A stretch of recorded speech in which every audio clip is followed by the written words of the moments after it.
What's up, everybody? This is Dan from the Fundamentals with another unboxing. This time kicking off a look at the brand new game from Wizkids, Dungeons & Dragons Onslaught. Yes, this is a high-octane miniatures game. It's a skirmish game. If you've played something like Unmatched, which I've done videos of, then you might be familiar with the sort of gameplay that you're going to run into with this. So this is the core box. I have with me some of the expansions, which we will look at in another video. But for right now, we're looking purely at the base box that you get for about 50, 60 bucks. Competitive skirmish game in which each player controls an adventuring party from one of the powerful factions of the Forgotten Realms. So it's kind of dungeon crawly, kind of skirmishy. You play as, there's three factions: monsters, villains, and heroes, essentially. And of course, those expansions you can see are related to that. Now, this is a really cool big rollout from them. I've been wanting to get it out for a while now. Oh, I forgot this one more.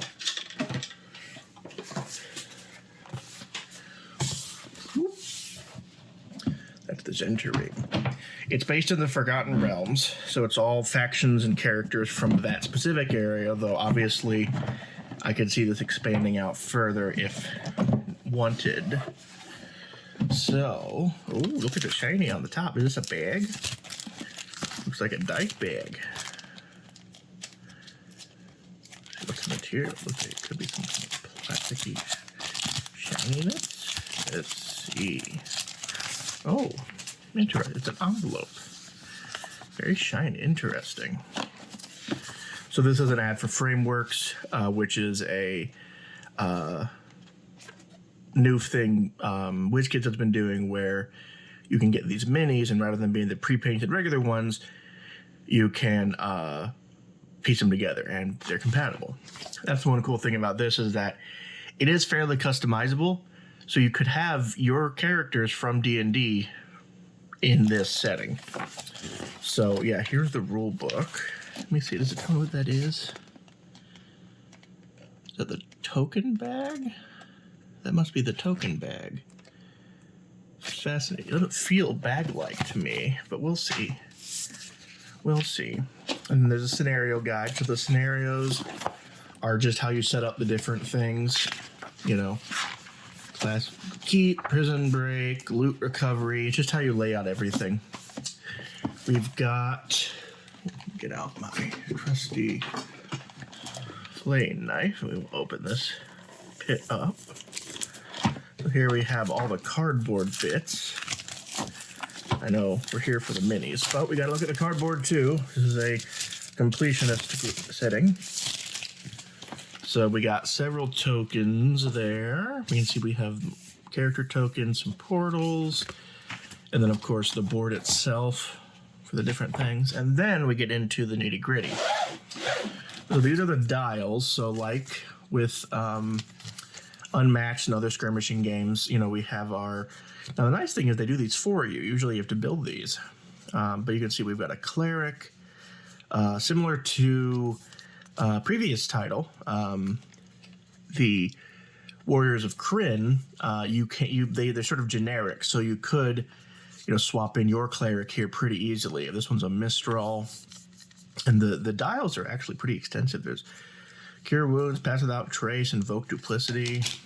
What else we got? We got a Paladin. You can see over here is their AC, Initiative, all that stuff. Barachiel, the Paladin, Lightning Dancer, the Fighter, Sedona Sparklebang, the Wizard. I assume she's a halfling, because that's a halfling name. Yeah, see, these are all Harpers, because that's the main good guy faction in this. Abelio MacGobbin, the Druid, Grabbleshanks, the Ranger. So it's basically, there's Drop Marb Rockbiter and Chloe Amaznodel. So basically it's all the races, all the options you could have for your characters. Frown and Victory Point Tracker. We got monsters. We got a young black dragon. The art's really nice in this. I really like that. The young troll, who I think is a rapper. Young Etten. Oh, here's more. Bedlam the Warlock. Ooh, fun. Tiefling, of course. Jivika the Flowing Maple. Interesting. It's a monk. Roy Piratrix the Clanless, who's a sorcerer. I assume a dragonborn or something like that.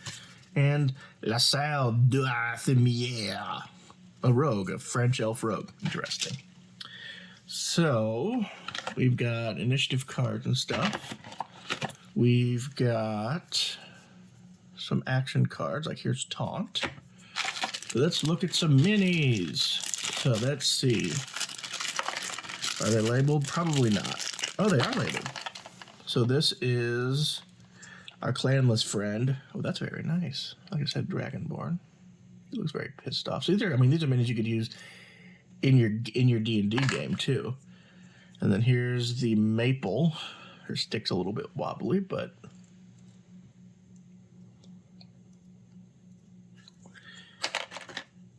let's zoom in a little bit. Here we go. This is Grabbleshanks. And the last one in that bag is Bedlam, who is the Tiefling Warlock, of course, with her sword. Oh, and this is Mistral the Cleric. Okay, very cool. Now this one is, I think these are kobolds. So this is just a little pack of kobolds. Yep, kobold 1, 2, and 3. So great if you need kobolds for your game. We got, this guy's got a big bow. This guy's got a big stick. Monster minis always work out better because they're more stylized. People sometimes work a little junky. And this guy's dual wielding. Look at him go. He is ready to go. So let's see, standees. And then we've got our D20s. Must have those, one for each faction. We got, we gotta put a dragon together. I do like when, what's interesting, these aren't like labeled to be specific to this game. You know, they're fairly generic. This is just a young black dragon. It's not particular to this, it's not anything. So you could very much just have this. I may actually keep this one out because I love having my dragons on display. So who doesn't? I mean, we've got dragons of any kind. Why not show them off? And Morgoth's did it. And what did he ever do, you know? The only problem with these Wizkids dragons is that I love the mechanics of them make sense, but they don't ever fit as tightly as they should. That one worked out pretty well. Let's see. And that. I always do it a little bit different.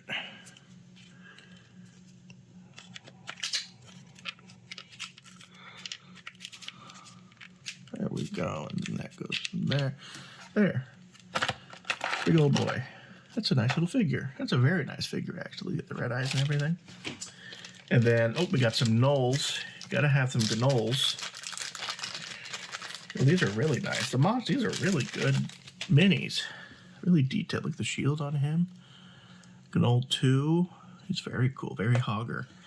And he's got a spear. He's a bit more barbaric. He's a bit more of the... Let's call him a country gnoll as opposed to city gnoll over here with his armor. And then we have Mr. Troll, which of course D&D trolls are weird, funky... Oh no, not over the dragon. They're funky long boys. Look at that nose. He looks like that one guy on TikTok, the Italian guy. He looks like a troll. And then we have, I think, here's the young Etten. Another very good figure. You know, I never realized Ettins really would have, you know, face paint stuff like that, kind of that barbarian vibe. And then we have some more minis here.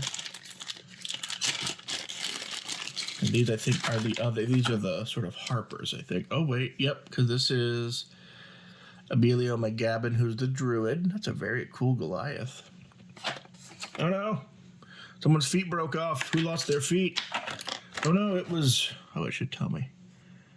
Sedona Sparkle Bang. No! My God, she's tiny and she's lost her feet. She's even shorter than she was. What a disaster that is. Here's the French Drow, because why not French, you know? Here is... Oh, she's a cat. Lightning Dancer. That explains why her name is a cat name. And then finally, Chloe Asmodel, who has the classic derpy Wizkids face, but a lute and a sword. Very well detailed lute, actually, if you look at it. For what it is. Not bad. So that's D&D Onslaught. Essentially, you go around, you have these tokens and things, you fight these guys, you know, kind of like with, again, like with, oh dear. Whoa, Nelly. Kind of like with Unmatched and other skirmishing games like that. And of course, you can expand this with those other things we will look at in another video. Because, you know, everything is infinitely customizable. So I'm excited to get this to the table. I really am. There might be more Gen Con this year, so keep an ear out for that. And until next time, happy gaming.